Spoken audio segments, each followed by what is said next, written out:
Let's talk about what it would take to reach 1300. And I'll begin by saying that all the advice I give here, you can do without being in the dojo training program. The dojo training program will simply help you do these things. Okay, so let's start and look at the rating. This is starting to be approximate to the FIDE rating, where we're talking about 12 to 1300 being 12 to 1400 USCF, and then of course ChessCom and Lichess are inflated above that. All right, so let's start with is the scoreboard here. And the first thing I want to make a note of is the Polgar Maiden 2s, beyond what we've done in the previous rating bands, doesn't advance too significantly in terms of number of problems. However, let me just share this image here with you. This is the kind of problem that it then turns into. It gets a lot more abstract. And something I want you to trust me on is that you doing these kinds of difficult problems where your mind will spin, that it will be very helpful for your chess. And there'll probably be a point in there where you're yelling at me saying, this is dumb, okay? I have taught chess long enough to have taught these problems enough to have been yelled at. It's okay, you can yell at me, that's fine. The thing I want you to trust me on, though, is that not only are you learning basic mating patterns, you're learning visualization. And it's good that your brain hurts a little bit in trying to solve these things. Many will take forever or feel like they take forever. And I've done this book many times, and every time, although I might be doing it quicker as I go through, I do have to do some second level thinking where I have to think long in order to solve this kind of thing. Okay, so that's part of the joy of this rating band. And let's return to the scoreboard. And Puzzle Rush Survival and Puzzle Rush 5 minute, of course. We have some beautiful sparring in the middle games, some great sparring in the end games, and then I want to point out in particular the Winning Chess Strategies by Sarwan, a great book. I really encourage people to read this within their cohort. One, it helps move the discussion along, but two, if people read it together, what I'm really hoping with is that, let's say, down the line and multiple people have come up through the program, they can refer to different books that they've read, and many of them people maybe have read the books together, so that there'll be a common inventory of ideas within the dojo. One of my big hopes. Likewise with the classic games, beautiful collection of 25 hard-fought Capablanca games in this section. Again, to do it together is a great thing, and also if going forward, people can kind of refer to these games and be like, oh, remember that game we looked at in the Capablanca back in the day? And they can reference an idea or a plan or something they've gotten turned onto within the Capablanca study. My hope, again, is that we have an inventory of ideas that people can kind of refer to in a cross-referential way. Okay, now, nota bene, we now have opening response to 1e4. So this is the first time in the program we're getting a little bit of openings. And the novel thing that we've created here at the dojo is, instead of focusing on memorizing openings, the first thing we're going to do is we're going to spar your openings. And in particular, to either have you create what you think are the most common positions for you, and then to play it not only from the black side, but the white side. That either you create it or you use one of our opening repertoires, which are already indicated where you should spar from the positions from. Note as well, what we have here is just an opening response to 1e4. Why? Because that's the most critical feature of any repertoire, is that you want to have a response to 1e4. It will be the most theoretical eventually. It's also the most tactical and violent, most forcing.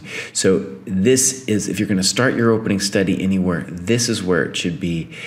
this is where, if you want to go from just principles to a little bit of theory, this is the right spot. And we're only asking you to spar the position 5 times, right? Okay. And one of the beautiful things is you will spar positions from other people's repertoire because they will have the same requirement. And that will give you the opportunity to kind of look and feel other kinds of opening positions. Okay. And here we have some typical features that go throughout the dojo, and then you can see here we have simply more classical games and postmortems that are required to do.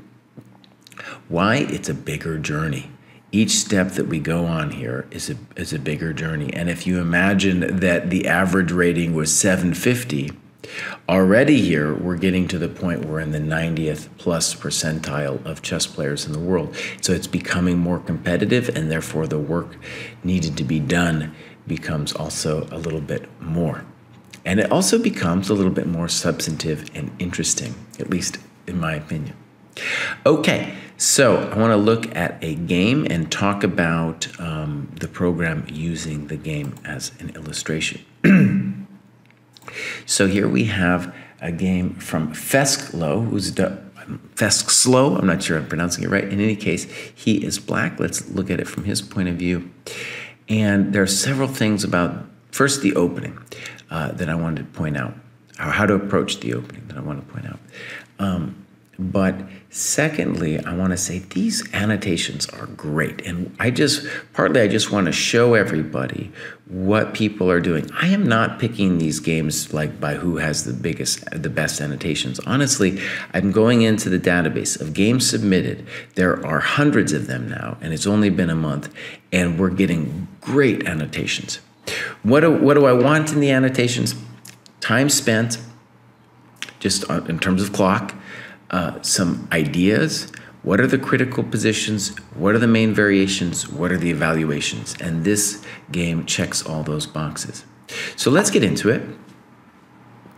And right away, an interesting thing about openings comes up. So let's talk about it. White takes, and it needs to be stressed that this is already mildly controversial because it frees the bishop on c8. So in terms of time, black is very much helped. And now g3. So when I read black's comments here to this game, what I hear is somebody who has a setup in mind that they've already kind of played before, and that's what their mind is going to do with the position. In fact, though, white has committed some serious crimes here by not playing d4. And I want to show that it has everything to do with time. Because now, boom, it's important to see that although this isn't technically a developing move for us, we are very much winning time because we are going to undevelop this knight on c3. The knight cannot go here as far as I can tell because f5 seems to win it. Therefore, it must go to the side of the board somewhere. Right? And I don't even see any great spots for it. Probably it should go back to b1, in which case we've won a lot of time and some space, but more importantly, we've won time. Okay, so again, we should play d4 because in this position, eventually this bishop will owe us time. We'll hit it with the rook or something and it'll have to go back. So again, time is going to be more important, learning how to use time, than any kind of opening knowledge. Okay, now we have transposed to a more conventional, what we call Carlsbad structure, and white needs to understand that his knight on c3 is still a little funky because of the move c6, which dominates the knight. Okay, we could think about bishop d6, but let's go on. Good. And these are all kind of conventional moves, and white goes for it with e4. And then presumably with rook e1, you know, he's already had that in mind. And we have sympathy for this move because the knight on c3 is poor. However, one of the things that we should see about it is that our knight on d7 doesn't really have a great spot at this point. But when e4 happens, It does, right? Now, something I want to stress is, yes, the isolated queen pawn is a feature of the position, but please do not become obsessed with the pawn. And I can tell a little bit that that's what Black did here in his annotations and in the game. The more important is to focus on the pieces and who's good or bad and why. Okay, so next it'll be a perfect example. Rook e1, and right away Black plays knight e5. And that's what I would call a comfort move, because he has seen at some point a discussion of the isolated queen pawn, and then in that discussion there was like, well, you should put a knight in front of the pawn, right? What's wrong with knight d5? It's not a developing move. The knight's already doing fine on f6. So what would be better? Well, moving the bishop, right? And if you want to put something on d5, well, at least we could do that, right? The bishop must go. Now, Black's position is still fine, but I do want to stress time. If you just focus on it, imagine me slapping your hand every time you move the developed piece twice. It will at least give you a red light. It doesn't mean that, you know, there won't be positions where knight d5 will be the right move. It's just that you should have in the back of your mind, when you touch that knight, it should be like, well, I'm at least going to reconsider because Kraai is going to yell at me. Okay, interesting. Reasonable move. And one thing I want to stress in terms of strategically is just to say that with the isolated queen pawn, White has a little bit more center space. That's the dynamic advantage of the queen pawn. For example, he gets this knight on e5. As a disadvantage, it can become weak, especially in the heavy middle game, i.e. queens and rooks. So an objective here should be to trade minor pieces, and White obliges here with this. And now this funny move, rook e4. One thing I will say about White is he is just thinking about how can I create some kind of threat instead of thinking strategically about what to do in the position. And so he's going to go on a wild hunt on the king side, which he's not really in the position to do, and that's going to get him into tactical trouble. Okay, in general, rooks in the center are a terrible thing. Good, poor, good, fantastic. And now we're winning the exchange. So typical business where the rook went too far and got trapped, and now Black should win the game, but he doesn't, and the following is instructive. All right, let's think about it. First point I want to make, did we have to take the rook? Oh, I don't think we did. I don't think we did. And interestingly, I want to show this is a little bit of what we could call greed, right? Because there's no rush, and if we just play queen d7, we're winning, I think, more than the exchange. Looks to me like we're winning more than the exchange. Okay? So this is in the category of greed. Now, are you winning? Yes, you are winning. Now, one of the things that's interesting about Black's annotations here is that what we can see at various points in the annotations is he's been traumatized by this game. He's doing great in this position and he's winning. His king is a little worse, right? And he's maybe got some grief on the light squares. Let's talk about maybe f5, f5 and e6, right, being the problematic areas. But he's winning because he controls the open file and because this knight isn't anybody special over this knight, right? Okay, so queen e7 I don't think can possibly be a bad move, all right? But one thing I just want to stress, this psychological thing. When we lose a game, a lot of times we will be putting question marks on moves that aren't actually question marks. And a point I'd like to stress about that is, first of all, it happens to everybody. And it's one of the main reasons you want to try to be as objective as possible when going over your games. Because imagine you didn't go over your games. then this trauma would still be there, the trauma of the loss, but it would just be kind of hidden in the back of your brain, and you wouldn't have ever really identified why things had actually gone wrong, right? Because the trauma is still there, and the trauma will lead you to do crazy things. All right, so let's take a look. Queen e7, I think, is fine. Rook e7, queen c7, he's writing about all great moves. And one of the things actually I want to stress that I really like about his annotations is he's giving variations and he's giving evaluations, right? Like minus, plus, black's a little bit better, and so on. Bishop g4, and it is a good move. What I especially like about it is not only do we get bishop h5, as we see in the game, trying to win the e file, but we also get the ability to stop queen e2, right? And now, indeed, a mistake with rook a d8. I firmly believe that black is winning almost any queen move. Queen b4, queen g7, as long as you're able to play rook e7 and to control the e file. Now, I still think, though, black is winning even after this. And he gives us a question mark. And I agree that either queen c7 or queen g7 would be the way to go. And the thing that black should understand, and this is really the reason he's winning, is all he has to do is challenge the e file. And a basic problem that white has when he's down an exchange like this is he really, really, really doesn't want to trade off one of black's rooks for his rook.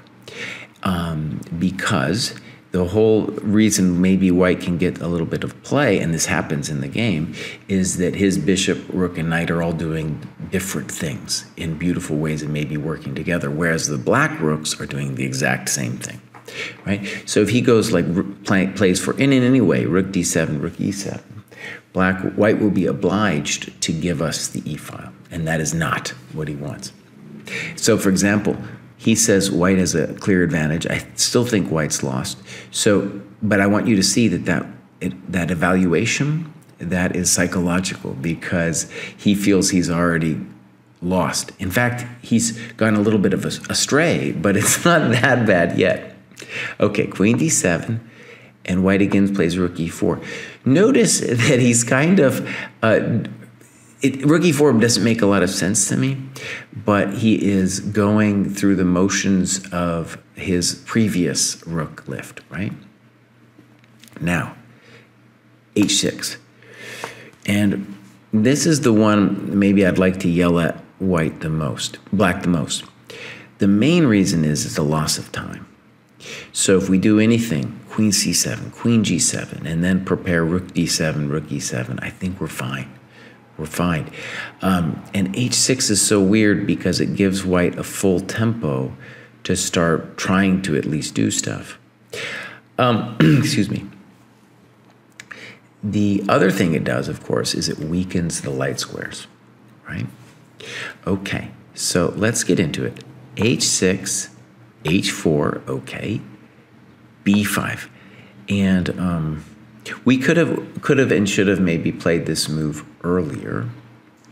And what's interesting now about b5, knight e3, is now white has a threat of maybe bishop g4 and knight f5. And when we take, this queen comes down, and it is surprisingly difficult, this position. And then it's also just an interesting question, well, how bad is it in this position? I'd like to believe that we are still okay. However, it is true that things have gotten a little bit hairy. And definitely this move f5 is not what we want. h6 earlier, I was like, wow, does he want to play f5? You know, that's one of the interesting things. In the same way white is obsessed with playing rook e4, it feels like black is obsessed with playing f5 here. And so anything would have been better than f5. Rook e6, excellent, very nice move. And all of a sudden we see really a lesson in time, because white has now gotten the time to persecute this position. let's check it out. I couldn't find any feasible great defense now. Rook h6 is threatened, and on this move, check to the miserable king. Check to the miserable king. If we had played king h7, there's unfortunately queen e7, and that's all gone. So a unpleasant loss after queen g7, rook g6, but I thought great annotations. I think Fesk, I'm pronouncing his name wrong, is going to make the next level quickly. And I really enjoyed these annotations. And again, when I'm looking at the annotations, I'm seeing really good work. And this is what it will take to make it to the next level. And what I really want to stress is, even if I disagree with some of the evaluations, the fact that you forced yourself to make the evaluations is really important, and that will bring you progress. In the game as well, it's not going to be like a puzzle. It's not going to be white to play and win. It's going to be white to play several different options, and you have to weigh them. Some of them definitely better than others, and you weigh them with an evaluation. And learning how to evaluate is one of the key skills of chess and of going forward from 1200. All right, till next time.